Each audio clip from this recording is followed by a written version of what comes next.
যে শোনে সেই বলে একটা বানাতে 1 বছর, এতদিন। এই শাড়িটা তৈরি করতে পরে 1 বছর লাগছে।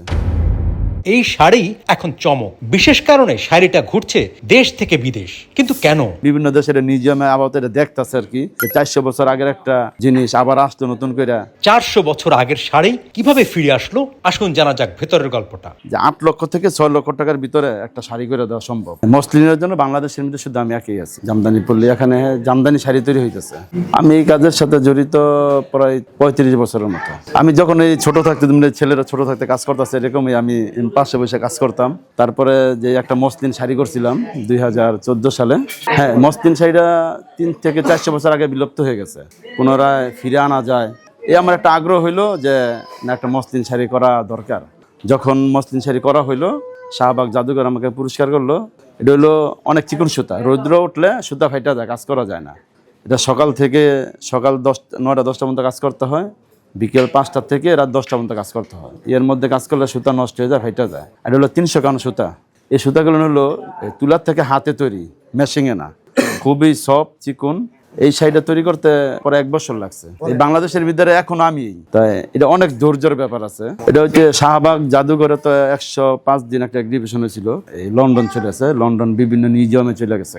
এটা বিভিন্ন দেশে, ফ্রান্সও চলে গেছে, বিভিন্ন দেশের মিউজিয়ামে আবার এটা দেখতেছে আর কি, যে 400 বছর আগের একটা জিনিস আবার আসতো নতুন করে। এটা বিভিন্ন রাষ্ট্রে এখনো দেখাশোনা চলতেছে। এটা আসলে টাকা দিয়ে তো কোনো হয় না, আমার তো একটা খরচ দিয়েছেই। এটা মূলত আমরা একটা করে দেখছি যে 8 লক্ষ থেকে 6 লক্ষ টাকার ভিতরে একটা শাড়ি করে দেওয়া সম্ভব। হ্যাঁ, এটা 8 লক্ষ টাকার মতো হয়েছে, কিন্তু এটা তো বিভিন্ন রাষ্ট্রে গিয়ে অনেক কিছুই হয়েছে। তারপরে শাড়ি করছি প্রায় 6 থেকে 7টার মতো শাড়ি তৈরি করছিলাম। কোনোটা 6 লক্ষ, কোনোটা 4 লক্ষ নিচে না। হ্যাঁ, আমাদের দেশে অনেক চাহিদা, কিন্তু তাঁতি নাই কাজ করার মতো। আর একটা শাড়ি অর্ডার নিলে মিনিমাম 1 বছর সময় দিতে হয়, কেউই সময় দেয় না। এগুলো হলো মসলিনের উত্তরসূরি বলা যায়। এটা হলো জামদানি শাড়ি, ডিজাইনের উপরে সবকিছু। যেমন যে এই শাড়িটা আপনার লাগে প্রায় 2 মাসের মতো, ওদিকে একটা শাড়ি হইতেছে পরে 4 মাসের মতো। বাংলাদেশের মধ্যে যত দামি শাড়িগুলো না আছে, এই জায়গায় তৈরি হয়। ভালো মানের কাজ এখানেই হয়। দামগুলো নির্ধারিত হয় ডিজাইনের উপরে। এ দেখেন হাতে কাজ, খুবই হাতে কাজ। এটা হলো কাজের উপরে দাম। মানুষের অনেক আগ্রহ একটা জামদানি পরবে। অরিজিনাল যদি জামদানিতে চায়, সর্বনিম্ন হলো আপনার 10,000 টাকা। ভালো মোটামুটি একটা কোয়ালিটি। এটা হাতে নিলে আসলে যে দামি কম দামি শাড়ি হাতে নিলেই বোঝা যায়। অনেক সময় হাতে নিলে শাড়িটা অনেক হালকা হবে। হ্যাঁ, হাত দিলে বোঝা যাবে, হাতই দেখা যায়, সুতা দেখা যায় না। হ্যাঁ, আর কাজের একটা গর্জিয়াস কাজ, সেটা চোখে দেখলেই বোঝা যায়। আমাদের এখানে সর্বনিম্ন শাড়ি হলো 10,000 টাকা, সর্বোচ্চ হলো আপনার 5 লক্ষ, 6 লক্ষ, 4 লক্ষ। এর মাঝামাঝি হলো 1,50,000, 60,000 এরকম। 4 লাখ 5 লাখ টাকা শাড়িগুলো এগুলো সম্পূর্ণ দেশের বাইরে যায়, লন্ডন, ফ্রান্সে, হ্যাঁ, ইন্ডিয়াতে। এটি হয় কম, হাতে গোনা কয়েকজনে পায়। এটা কিন্তু সবাই পায় না, আর দিতেও পারি না। আমাদের অনেক সময় অর্ডার আসে, কিন্তু আমরা অর্ডার রাখতে পারি না। কারণ হলো একটা শাড়ি 1 বছর লাগে। 1 বছর লাগলে একটা কাস্টমার 1 বছরের জন্য তারা এই সময়ের জন্য বসে থাকে না। কারণ যারা আমাদের জন্য বসে থাকে তাদেরকে 1 পিস করে দিয়ে দিই, এ বছর 1 পিস পাবে। হ্যাঁ, মসলিনের জন্য বাংলাদেশের মধ্যে শুধু আমি একই আছি, আর কেউ নেই। কারণ এটার অনেক ধৈর্য। কারণ আমি যখন কাজ করছিলাম, অর্ধেক শাড়ি হওয়ার পরে আমার আম্মাই বলছিল যে তুই পাগল হয়ে যাবি, এটা বন্ধ কর। আমার কেন যেন একটা ভিতরে আসলো যে আমি এটা শুরু করছি, শেষ করতে হবে, এরকম আমার ভিতরে একটা আগ্রহ আসলো।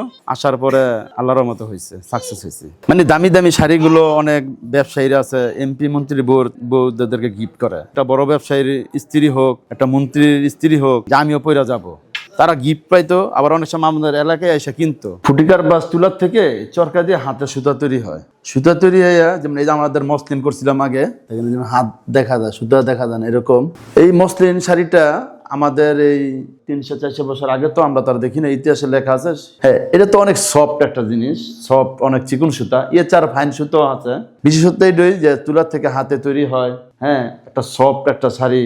এটা কাজ করা অনেক একটা অসম্ভব। মানে রৌদ্র উঠলে সুতা ফাইটা যায়, কাজ করা যায় না। আর মেশিনে সুতা বানালে তো অনেক পাক হয়, সুতা হাট হয়। হ্যাঁ, ওইটা দিয়ে মসলিন হয় না। হ্যাঁ, এই মসলিনগুলো যে রাজার মেয়ের আগে পরতো, এই মসলিনটা এত পাতলা হইতো যে শাড়ি পরলে মনে হয় না শাড়ি পরছে। হ্যাঁ, এই মসলিনের বিশেষত্ব এই যে অনেক চিকন সুতা। 2014 সালে 7ই ফেব্রুয়ারি এক্সিবিশনটা হয়েছিল পুরান ঢাকা আসান মঞ্জিরে। যে আমি তৈরি করতেছি, এটা আমার হাতের শাড়ি। হ্যাঁ, মসলিন শাড়ি। পরে আমি 6টা না 7টার মতো শাড়ি তৈরি করছি এই পর্যন্ত, 2014 সাল থেকে। এই শাড়ি দুইটা এখন লন্ডনে আছে। যেমন আমাদের থেকে কেউ যদি শাড়ি নেয়, দামি শাড়িগুলো মানে এখানে লাইট জ্বালানো থাকবে আর এই গ্লাস দিয়ে দেখতে পারবে কতটুকু সুতা মোটা চিকন।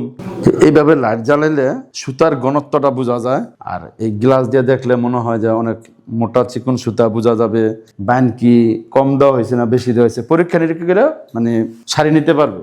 হ্যাঁ, বাইরের দেশে যায়। আমাদের এখানে তো এই বাইরেরা অনেক দেশের থেকে আসে, ফ্রান্সের থেকে আসে, লন্ডন থেকে আসে, ইন্ডিয়া থেকে আসে, সিঙ্গাপুর থেকে আসে। এটা হলো তো আপনার প্রায় 300 থেকে 400 বছর আগের মসলিনটা। এটা হলো ইংল্যান্ড জাদুঘর থেকে সংগ্রহ করা হয়েছে। এটা হলো মসলিন 300 কাউন্টের। এটা হলো যে হাতের তৈরি যে সুতাগুলো, ওই সুতা দিয়ে তৈরি হয়েছে। এটা লাগছে আপনার 7 মাস সময় লাগছে। এটার দাম হলো 4 লক্ষ টাকা। না, এটা অর্ডারি শাড়ি, এটা চলে যাবে এই মাসেই, এটা লন্ডন যাবে।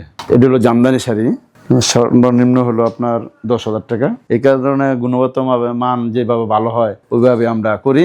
বাংলাদেশের মধ্যে মসলিন একমাত্র শুধু আমি, আর কেউ বানায় না।